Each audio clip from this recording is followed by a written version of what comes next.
Alors, je n'ai que 2 mots à vous dire. Bonne année.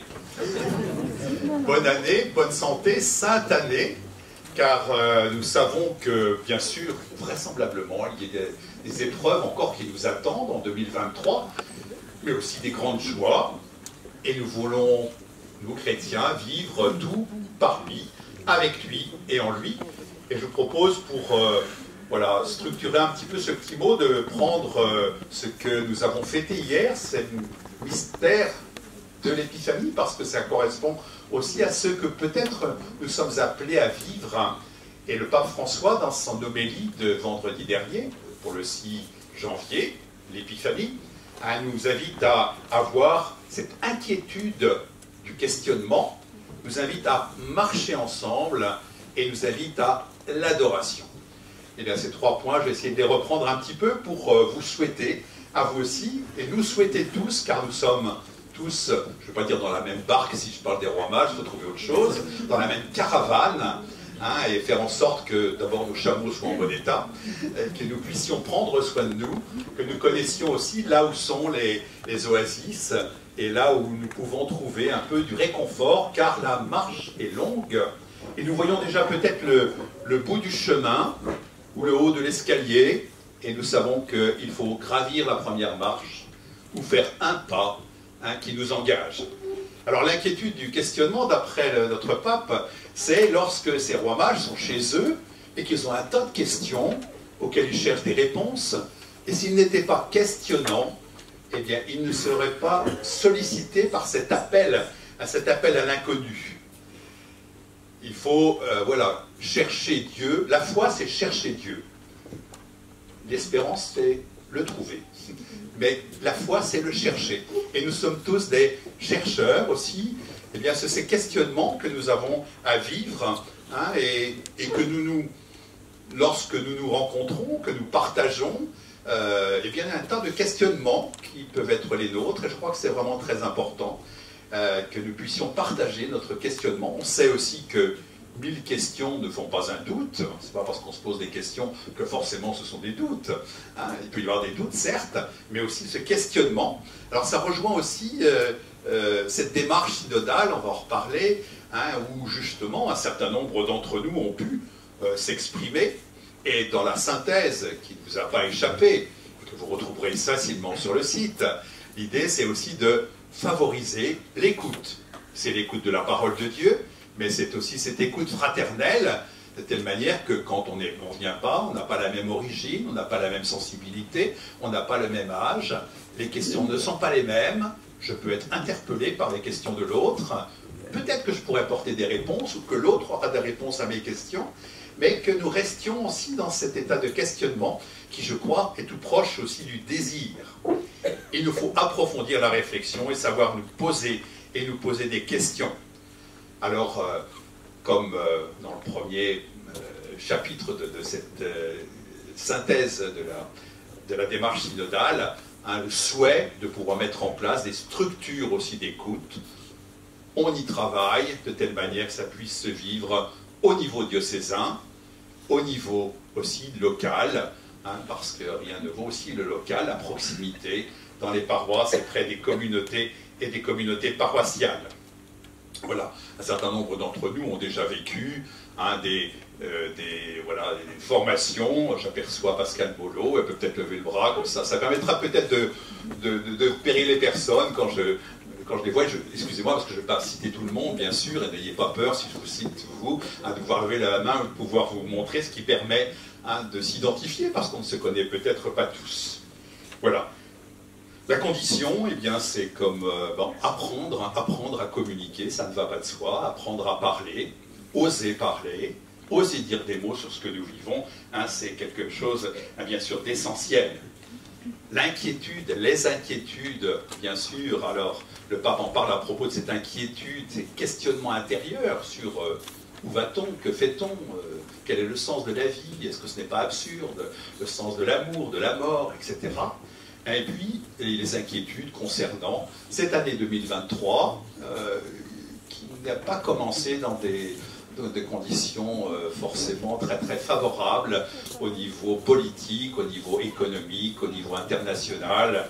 Et je ne vais pas, détailler, mais cette actualité que, bien sûr, peut être aussi pour nous difficile. Alors les inquiétudes, c'est aussi, je vais revenir un petit peu sur ce qui a été un événement de cette fin d'année, hein, car il ne vous aura pas échappé que j'ai été l'objet d'un article de presse le 30 novembre dernier. Je ne peux pas ne pas revenir un peu sur ce sujet, puisque nous nous rassemblons en ce jour. Car à ce sujet, c'est aussi l'occasion, pour moi, de vous donner aujourd'hui mon sentiment et ma version. C'est un article complexe, car plusieurs histoires s'entrechoquent sur des dizaines d'années. Oui, il est important d'être précis face à la complexité et il faut s'attacher aux faits. Ainsi, oui, j'ai été interpellé sur des inquiétudes concernant le père Van der Poort, mon prédécesseur, à Tressin, mais seulement et seulement après son décès. Oui, j'ai dit aux journalistes de la Croix, en octobre 2018, je ne connais pas le dossier. Je l'ai dit, mais à la suite du dossier de la commission indépendante qui ne m'a jamais fait témoigner ni transmis le dossier. Je ne connais toujours pas ce dossier, ni les personnes, ni les faits, etc. Oui, un membre de foyer a eu des gestes déplacés vis-à-vis d'autres membres de foyer. Il a fait l'objet d'un rappel à l'ordre et d'un signalement en 2020, aboutissant à sa condamnation. Voilà, en résumé, ce que je voulais affirmer en ce qui concerne Tressin. Dans tous les cas, nous avons agi demandant à rencontrer les témoins directs ou indirects, mais cela n'est pas suffisant, on s'en aperçoit aujourd'hui, et c'est l'expérience. L'engagement que nous prenons, c'est celui de la tolérance zéro. C'est pourquoi nous avons signé un protocole avec le procureur d'Angoulême, Madame la procureure d'Angoulême, le 16 mai 2022. Je cite l'article 1. Le présent protocole est applicable à l'ensemble des faits d'infraction sexuelle dénoncés à l'autorité diocésaine d'Angoulême à propos de faits paraissant vraisemblables. À propos de faits paraissant vraisemblables. En cas de doute, de suspicion, il s'agit de dénoncer dans le cadre d'une démarche de la recherche du vraisemblable, comme l'affirme le protocole. À cela s'ajouterait, et c'est encore à faire, une cellule des abus sexuels, de lutte contre les abus sexuels. Pour conclure, mon engagement pour libérer la parole, combattre toute forme de violence est essentiel dans le cadre de ma responsabilité. Ma responsabilité consiste à mettre en place quelque chose qui sécurise notre maison commune et les activités de l'Église. Dans le cadre de ma responsabilité, celle de la justice, du courage de ceux qui dénoncent, de la recherche de faits vraisemblables. C'est pourquoi nous souhaitons aussi mettre en place un groupe de travail pour mettre en œuvre une politique opérationnelle, collective, sur la mise de places de sentinelles formées, pouvant mieux gérer de façon collective les situations inadéquates, tout comme mettre en place un processus d'enquête interne équilibré. Et je compte sur vous, sur votre sens des responsabilités, pour que ce soit l'affaire de tous. L'engagement est de réaffirmer que le silence n'est pas tolérable en cas de violence sexuelle, et bien affirmer que notre politique est aujourd'hui de porter toute information vraisemblable à la justice, dans le cadre du protocole procureur, et nous allons renforcer nos outils pour être davantage et vigilants et responsables. Voilà ce que je voulais communiquer par rapport à l'article de Charente-Libre du 30 novembre dernier. Et je suis bien sûr ouvert à être développé si besoin auprès de certains qui le souhaiteraient. Alors je reste dans cette inquiétude du questionnement. Là, vous voyez, on essaie d'apporter des réponses lorsqu'on est interrogé. Ces interrogations que nous voulons avoir pour pouvoir progresser. Et je crois que nous avons aussi mis en place avec Solène Babot, qui va lever le bras, car c'est elle la responsable du service formation. Service formation et annonce de l'Évangile, très important, vous voyez cette ouverture, en souhaitant effectivement qu'on se forme pour pouvoir être dans le monde, je veux dire, des chrétiens formés qui puissent répondre aussi aux questionnements de notre monde. Voilà. Et en termes de questionnement aussi, alors puisqu'on parle de formation, je voulais juste signaler cette journée pour les membres des EAP qui aura lieu le 25 février, qui rassemblera. Et je crois que c'est vraiment très important que les EAP puissent se retrouver, car elles ont un questionnement commun. On apportera ce jour-là un certain nombre de réponses, et puis en entendant d'autres questions, d'amener aussi d'autres étapes de formation. Voilà, en ce qui concerne les inquiétudes du questionnement, je trouve cette formule assez intéressante, car elle rejoint, je crois, aussi le désir, elle rejoint aussi nos inquiétudes légitimes, et pourtant les mages, avec ce questionnement-là, lorsqu'ils ont vu l'étoile, ils ont senti comment, je ne sais pas, mais qu'ils pouvaient se mettre en marche, car des solutions leur seraient données. Et je crois que c'est un peuple en marche. Et le deuxième point, c'est la marche. La marche, marchons ensemble, nous dit le pape, c'est la définition d'une démarche synodale. C'est la définition d'une démarche synodale. Et vous savez que le deuxième point qui a été noté, à savoir c'était le deuxième point de la réflexion et de la synthèse synodale, à la fois cette co-responsabilité. Nous sommes co-responsables les uns des autres. Et il faut vraiment qu'on grandisse dans cette responsabilité, non pas pour nous comparer ou nous juger, mais pour nous encourager et faire en sorte que chacun trouve sa place. Et je voudrais, puisque nous sommes un peuple, une caravane, eh bien, remercier et encourager tous ceux qui sont en première ligne ou en dernière ligne, j'allais dire presque le chameau balai, et puis ceux qui tracent la route, ceux qui sont capables de regarder les étoiles et d'interpréter la voûte céleste.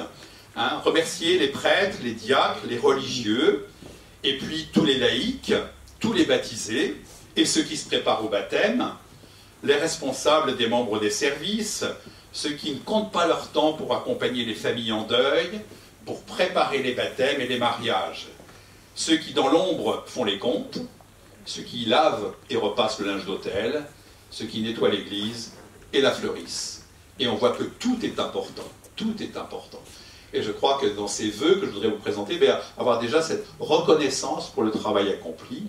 Vous savez, quand on passe ainsi, même une heure pour une célébration dans une église, on sent un tas de choses sur, je crois, cette vitalité d'un lieu, la vitalité d'une communauté, et ce soin qui est apporté, car nous avons des petits joyaux en termes d'architecture ou de tableaux et autres, de statuaires, et qu'il nous faut aussi prendre soin de ce qui nous est confié. Alors nous marchons ensemble, nous marchons à vue quand même, parce que qui peut dire ce qu'on deviendra dans 8 jours? On marche à vue, mais on marche. Et parce qu'une étoile nous invite à aller plus loin, et aller ensemble, d'où le terme de co-responsabilité dont je parlais. Nous connaissons et nous voyons le but, et nous marchons pas à pas. Alors, c'est l'occasion de parler aussi des pèlerinages. Alors, il y aura le pèlerinage à Lourdes, après Pâques, pour le diocèse et pour les jeunes. Nous n'oublions pas le pèlerinage de l'hospitalité au mois de juillet, avec les malades, mais pas uniquement. Je parlais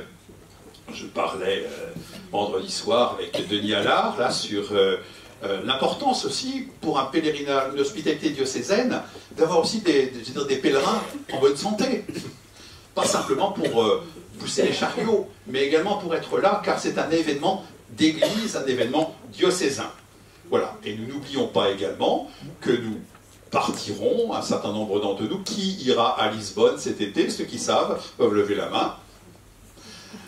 Moi, Nathalie, Anne-Christine, et puis je présente aussi Laetitia Verdon, pouvez relever le bras, qui est donc, vous la connaissez maintenant, parce que ça fait quand même quelques mois qu'elle est là déjà, hein, mais responsable de la pastorale des jeunes.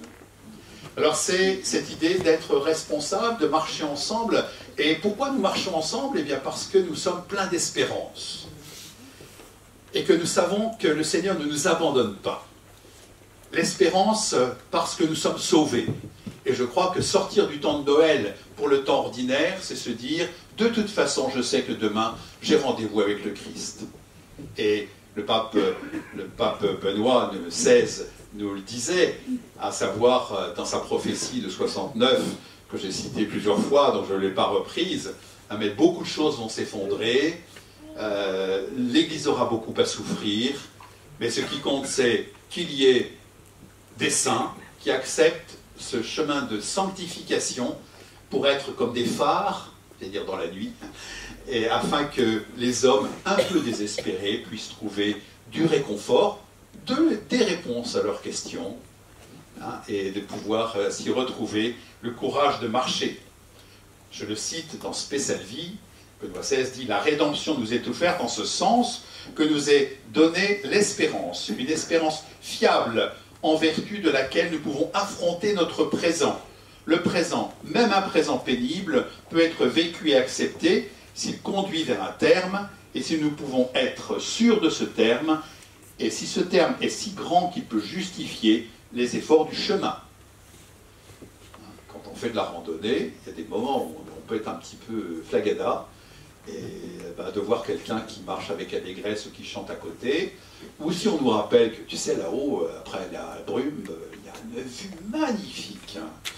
Eh bien, ça nous encourage, et comme le dit saint Paul, l'espérance ne déçoit pas, et Benoît XVI nous dit que l'espérance en acte, prier, c'est l'espérance en acte. Et c'est là, je crois, que véritablement, il nous donne cette invitation, je crois, à la prière qui est fondamentale, hein, l'espérance en acte. Parce que si on n'a plus d'espérance, on ne prie plus. Et si on ne prie plus, on s'éloigne de Dieu. Et si on s'éloigne de Dieu, alors l'espérance aussi continue à baisser. Or, je crois que c'est très important. Qu'est-ce que vous voyez, suivre une étoile pour 3 rois mages et quelques chameaux, brebis et servantes peut-être, c'est voilà c'est vraiment l'idée d'être de suivre un petit peu sans trop savoir ce qui va se passer demain. Ça voulait dire qu'il marchait la nuit mais pas le jour, enfin etc. Et puis ce qui est très important aussi, c'est qu'il traverse Jérusalem. Et donc l'évangile, vous l'avez dans le cœur, puisque l'on l'a entendu hier, à Jérusalem, c'est Hérode qui s'intéresse à ces rois mages, et c'est les pharisiens et les docteurs de la loi qui effectivement sont dans la suspicion face à ceux qui sont ainsi en recherche, mais qui ne sont pas, je vais dire, pas cachers complètement. et que l'idée, c'est véritablement d'être accueillant, même si on voit bien également, vous voyez, ceux qui étaient considérés comme des docteurs avaient quitté peut-être le chemin de la prière.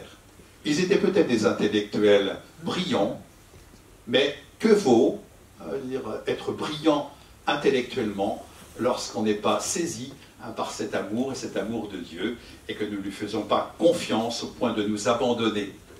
Hein, la prière, c'est l'espérance, et l'espérance en acte. Encore une fois, je trouve que c'est une belle définition de la prière, et voilà, une invitation aussi à faire confiance au Seigneur. Le 3e temps, hein, donc les rois mages, ils ont traversé Jérusalem, ils voient bien, ils ont peut-être senti qu'ils avaient quelques ennemis quand même. Bon, et Jésus n'a jamais dit qu'il ne fallait pas avoir d'ennemis, il a dit qu'il fallait les aimer. Voilà, donc ils ont traversé Jérusalem, ils n'ont rien dit à personne, ils se laissent conduire par leur intuition, car ils savent que ce n'est pas à Jérusalem qu'ils vont pouvoir trouver la solution à leur questionnement. Hein, c'est traverser, on dira que la foi et raison, hein, je n'assiste pas, mais cette encyclique du pape Jean-Paul II a été très très vécue par le pape Benoît XVI. Foi et raison sont les 2 ailes qui permettent à l'homme de s'envoler vers la splendeur de la vérité. Eh bien, ils ont traversé Jérusalem, donc la foi est, on dira, transrationnelle, c'est-à-dire que ce n'est pas raisonnable de croire, vous savez, en la vie éternelle. c'est pas raisonnable du tout, du tout. Si, c'est raisonnable, mais c'est pas la raison uniquement qui nous permet de croire en la vie éternelle. Or, c'est la vie éternelle, c'est la vie en Dieu qui nous permet, au seuil de cette année nouvelle, de marcher avec confiance. Car de toute façon, je sais que Dieu est avec moi, qu'il ne m'abandonnera pas et qu'il me donnera toute la force nécessaire. C'est ça aussi, je veux dire, l'espérance et l'espérance chrétienne.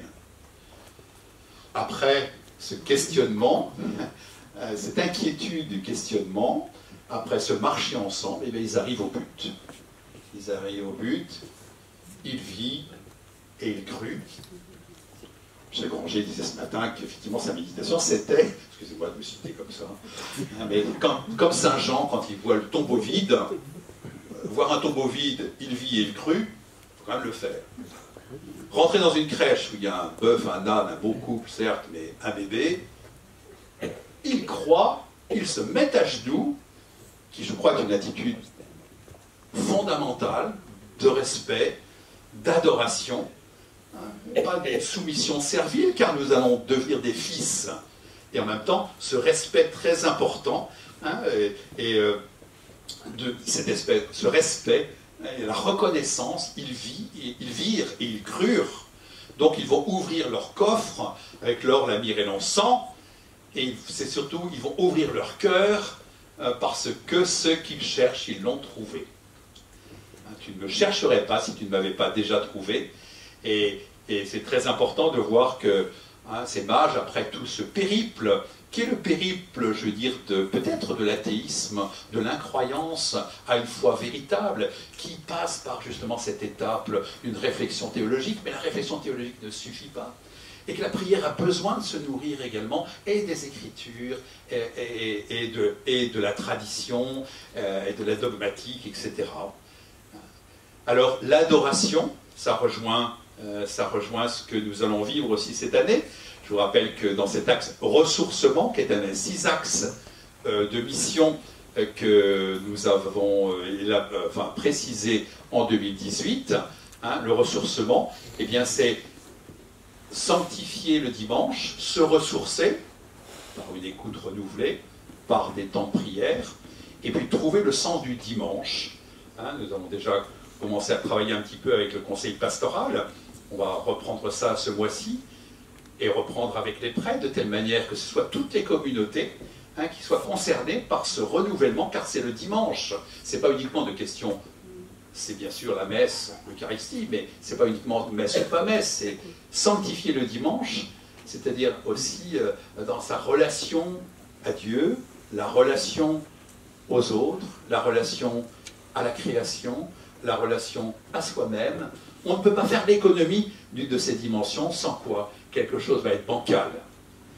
Et qu'il nous faut trouver cet équilibre, cette maturité spirituelle. Comme dit le pape, ce qui compte aujourd'hui, c'est la sainteté.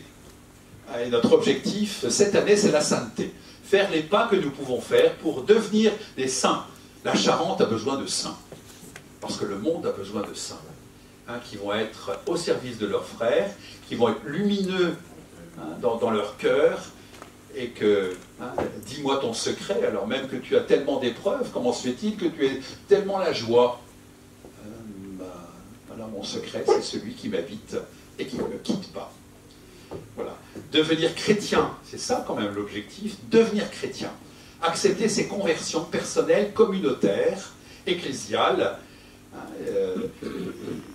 Il y a ce que nous ne devrions jamais voir dans les communautés en termes de violence, d'hostilité. Et il y a aussi ce qui est bon et juste. Amour et vérité se rencontrent, justice et paix s'embrassent. Dit le psaume. Amour et vérité se rencontrent, justice et paix s'embrassent. Il faut les 4 pour pouvoir bien nous retrouver.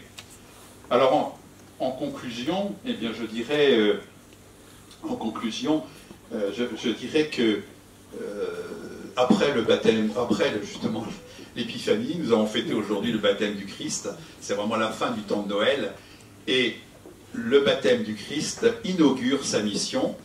C'est l'achèvement de ce temps caché à Nazareth pour rentrer dans cette mission où il va prêcher, où il va faire du bien avec les guérisons, avec les exorcismes, où il va, par sa manière d'être, nous apprendre à communiquer, nous apprendre aussi le respect de l'autre, nous apprendre à considérer ce qui nous est donné par son Père, par l'Esprit Saint, à savoir, vous tous qui avez été baptisés en Christ, vous avez revêtu le Christ. Vous avez revêtu le Christ. Et ça, c'est fondamental, je crois, dans ce que nous avons à vivre. Et de voir que la mission naît de la contemplation. Après l'adoration, les rois mages sont repartis chez eux par un autre chemin. Ce qui veut dire qu'ils ne sont pas repartis comme ils étaient arrivés. Parce qu'ils ont profondément changé. Point besoin d'aller voir le roi Hérode. Ce qu'ils ont trouvé contente et les réjouit profondément.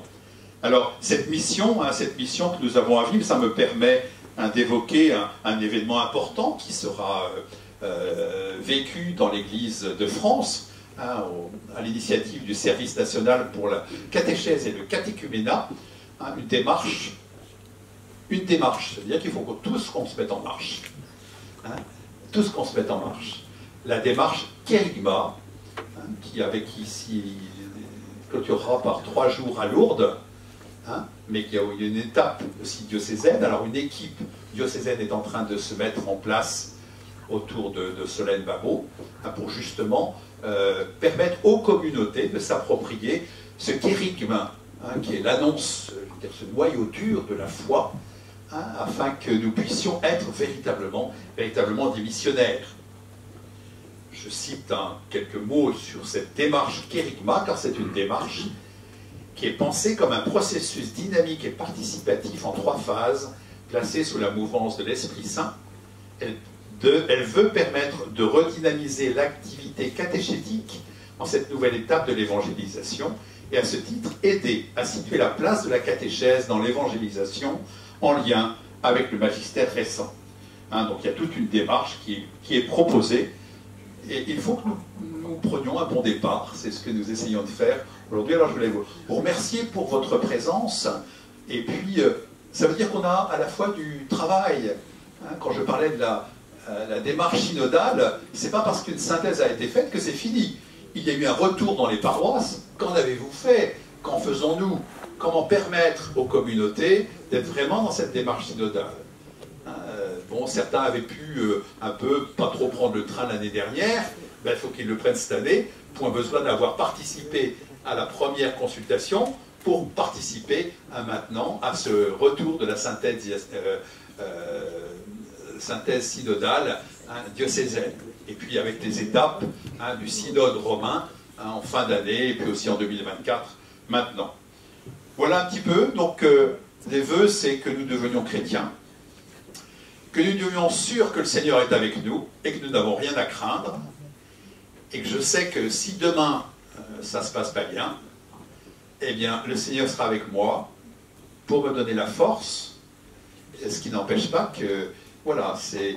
je disais hier un texte où, en fait, c'était « La croix vient des hommes, la joie vient de Dieu ». La croix vient des hommes, elle ne vient pas de Dieu, la croix. Elle va être utilisée pour manifester un amour infini, mais la croix vient des hommes. Alors, à vous de... Vous connaissez vos propres croix, je connais les miennes.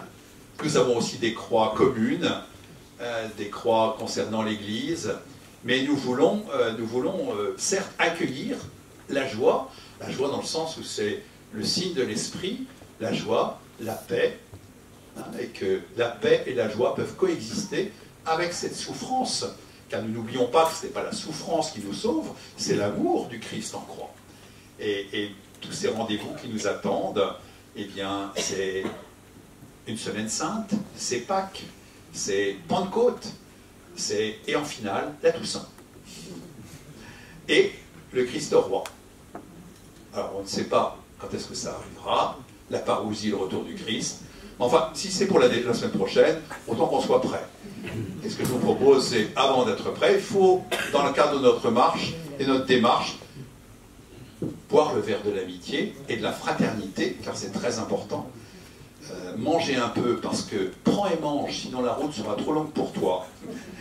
Dit l'ange à Élie. Prends et mange, sinon la route sera trop longue pour toi. Bien sûr, dans un autre contexte plus spirituel, on verra autre chose, bien sûr, mais déjà, prendre soin de nous dans cette fraternité, cette convivialité.